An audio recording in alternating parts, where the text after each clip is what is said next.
Hi everyone. इसके पहले वाली वीडियो मैंने डिलीट कर दी है जहाँ पे एक ऑफिशियल नोटिस लीक हुआ था एंड द रीज़न बीइंग कि वो नोटिस जो था वो कॉन्फिडेंशियल नोटिस है, सो उसको पब्लिक प्लेटफॉर्म पे डालना इट्स नॉट राइट। बट उस नोटिस के थ्रू हमको ये पता चला कि जो हमारा एग्ज़ाम होने वाला यूपी पीसीएस प्री का वो 7 और 8 दिसंबर को होगा। डैट मीन्स कि आपका एग्ज़ाम जो है वो 2 शिफ्ट में होगा और यहाँ पे नॉर्मलाइजेशन होगा। नाउ नॉर्मलाइजेशन को लेके आपके डिवाइडिंग मत हो सकते हैं। कुछ लोग इस फेवर में होंगे कि एग्ज़ाम चाहे लेट हो बट एक शिफ्ट में होना चाहिए, नॉर्मलाइजेशन नहीं होना चाहिए। और कुछ लोग इस फेवर में हैं कि एग्ज़ाम हो जाए बस। अब देखो, पेपर 2 शिफ्ट में होगा तो नॉर्मलाइजेशन होगा, बट यहाँ प्रॉब्लम ये आती है कि आयोग ने कुछ क्लियर नहीं किया अभी तक कि नॉर्मलाइजेशन का प्रोसेस क्या होगा। यहाँ पे उन बच्चों को प्रॉब्लम आती है जो बॉर्डर पे रहते हैं। आज आपका 11 अक्टूबर है और जो टेंटेटिव डेट है, जो एक्सपेक्टेड डेट है, वह है 7 और 8 दिसंबर।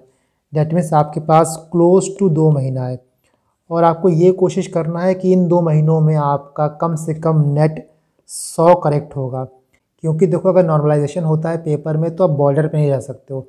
आपको अपनी तैयारी इतनी सटीक करनी होगी, अपने आप को इतना रगड़ना होगा कि आपको नेट 100 सही करना है। और 100 सही करने के लिए कम से कम आपका 103, 104 सही होना चाहिए। क्योंकि 2-3 क्वेश्चन ऐसे होते हैं जो आयोग की भेंट चढ़ जाते हैं। आप कुछ उसका लगा के आओगे, आयोग कुछ और देगा और इसी में ही आपके 2-3 क्वेश्चन कुर्बान हो जाते हैं।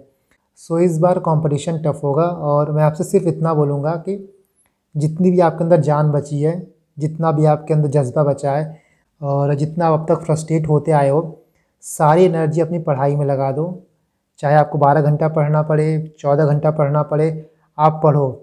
बस आपको एक फ़ोकस रखना है कि इस बार यूपी पीसीएस का प्री मुझे कैसे भी करके निकालना है। सिर्फ प्री नहीं निकालना है, प्री के बाद मेंस भी क्लियर करना है और मेंस के बाद फाइनल लिस्ट में नाम लाना है। कभी कभी बहुत कुछ हमारे हाथ में नहीं होता है, तो इसीलिए जो चीज़ हम हैंडल कर सकते हैं, जो चीज़ हम कंट्रोल कर सकते हैं, सिर्फ उस पर फोकस करना है हमको। अपने मेंटल स्टेट को डिवाइड बिल्कुल मत होने देना। और जैसा हमने यूपीएससी में हंट सीरीज़ चलाया था, उस हंट सीरीज़ से यूपीएससी में बहुत लोग को फ़ायदा हुआ था। उसी टाइप की हंट सीरीज़ हम यूपी पीसीएस में भी चलाएंगे, जहाँ पे जो मिसलिनियस टॉपिक्स हैं, जो फ्रिंज टॉपिक्स हैं, जो लो हैंगिंग फ्रूट्स हैं ना, हम उनको कवर कर लेंगे। इसके बाद या तो आज शाम तक या तो कल तक मैं एक वीडियो लाऊंगा जहाँ पे हम कंप्लीट टाइमलाइन देखेंगे कि आज से लेके एग्ज़ाम के डेट तक आपको क्या करना है। एंड एक एक दिन को हम प्रिसाइजली डिवाइड करेंगे सो दैट पहले से आपके दिमाग में इन 2 महीनों का शेड्यूल क्लियर हो। एक हमारा आय दृष्टि बचता है, घटना चक्र की जो करंट अफेयर मैगज़ीन है, हम उसको भी देखेंगे कि कैसे आप उसको इफ़ेक्टिवली कंप्लीट करो। जो भी बचा हुआ टाइम है उसमें करंट अफेयर कैसे कंप्लीट करना है।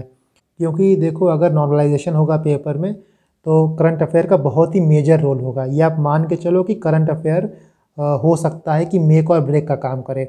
2-4 क्वेश्चन जिसका सही हो जाएगा वो अंदर हो जाएगा और 2-4 क्वेश्चन जिसका गलत हो जाएगा वो बाहर हो जाएगा।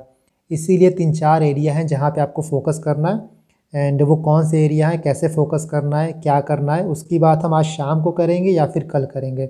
बट अब फाइनली आप कमर कस लो, दाएं बाएं कुछ नहीं देखना है। सिर्फ एक टक आपका एम होना चाहिए, आपका गोल होना चाहिए, that I have to clear UP PCS prelims by anyhow. चाहे मुझे कुछ भी करना पड़े बट मैं यूपी पीसीएस प्रीलिम्स इस बार क्लियर कर रहा हूँ, कर रही हूँ। चाहे पेपर 2 शिफ्ट में हो या फिर 1 शिफ्ट में हो।